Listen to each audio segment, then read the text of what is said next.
Welcome to Subramani.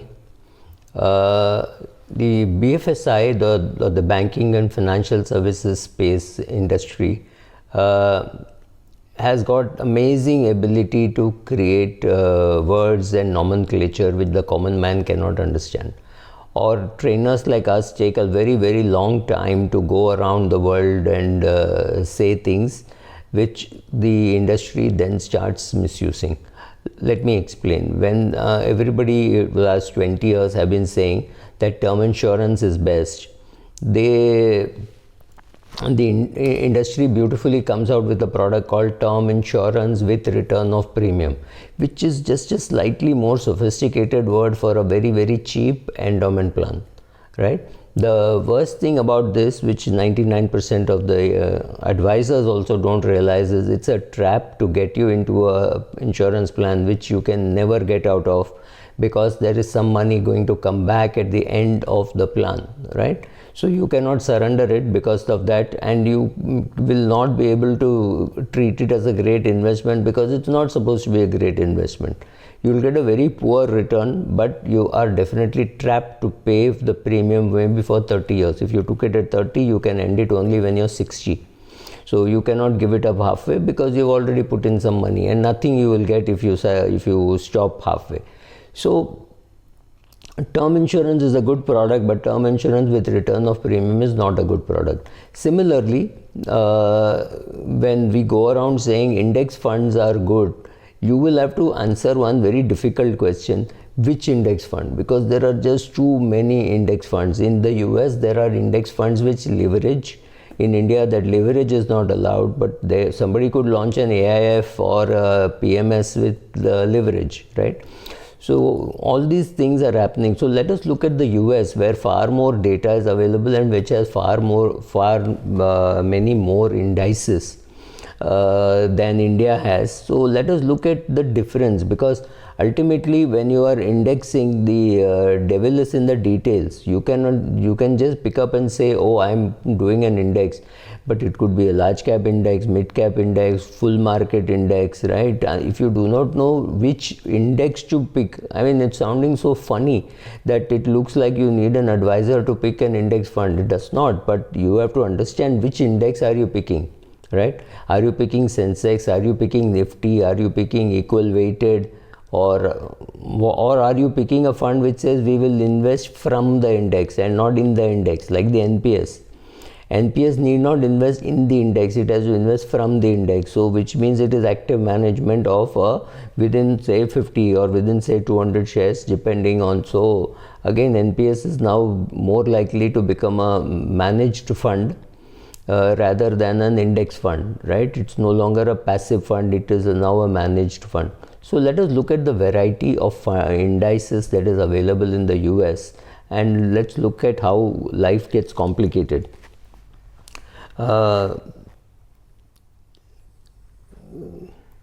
So the market index, I'm reading this from a Morningstar article.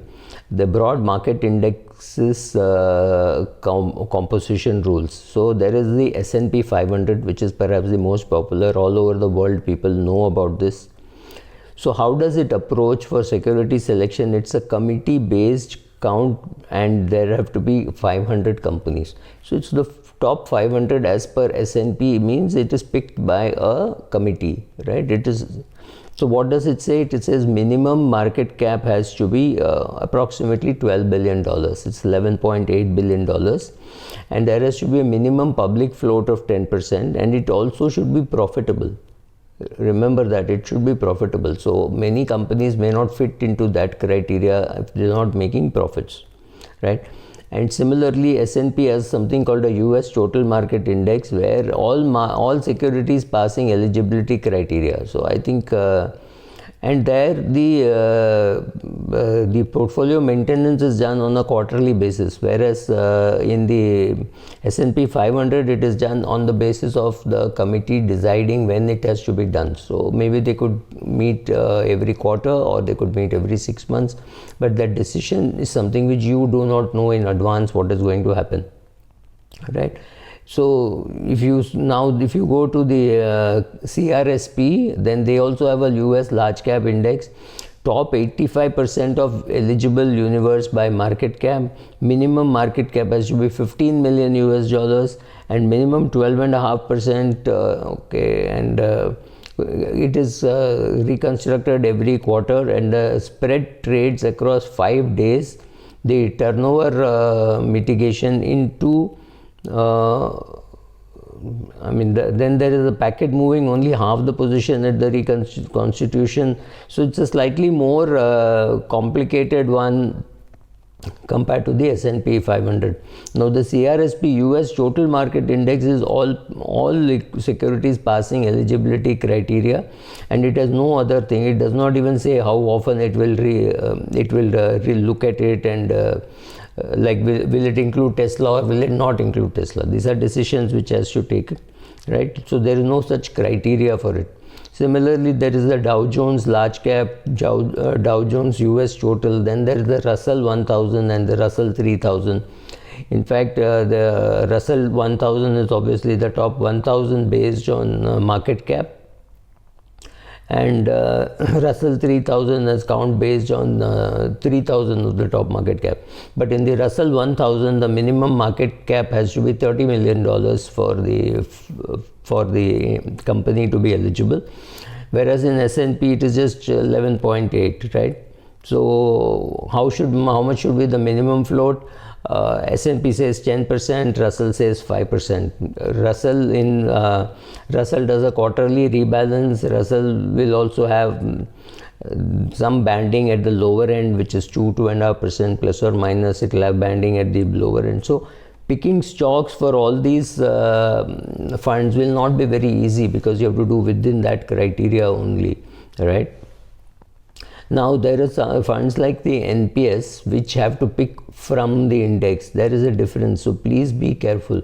From the index and in the index. In the index means exactly same, replicating the index. From the index means they can decide on the weightage, but they cannot go outside that index. So if I have a fund which is from the Sensex, it has to be only in the 30. If I'm saying it is in the Sensex, it has to have all the 30 at every point in time. It does not have a choice. Ditto for any. So please understand that subtle difference, right? So it's very important that you know. For example, if you are an Indian and you want to do indexing, and you believe in indexing, then you have got to invest your money in. You have to index in an international fund where India will be only 2%. That is where you say you really believe in indexing. When you believe in indexing, you believe in the weightage of the index also. Now, weightage of the index is something which you may not agree. You may think that, oh, I think smaller markets or Asian markets deserve much better than what the current weightage is in the MSCI. So we may create it differently, or somebody may create an index fund which is equal weighted and not weighted according to market cap, right? So when you are investing in an index fund, normally you should not need an advisor. But whether to invest in Nifty, Nifty Next, or invest in a fund which picks from the Nifty or Nifty Next, check out all the details, sit with somebody who knows and understands, and then invest. Index funds are being made very complicated by our industry. Thank you.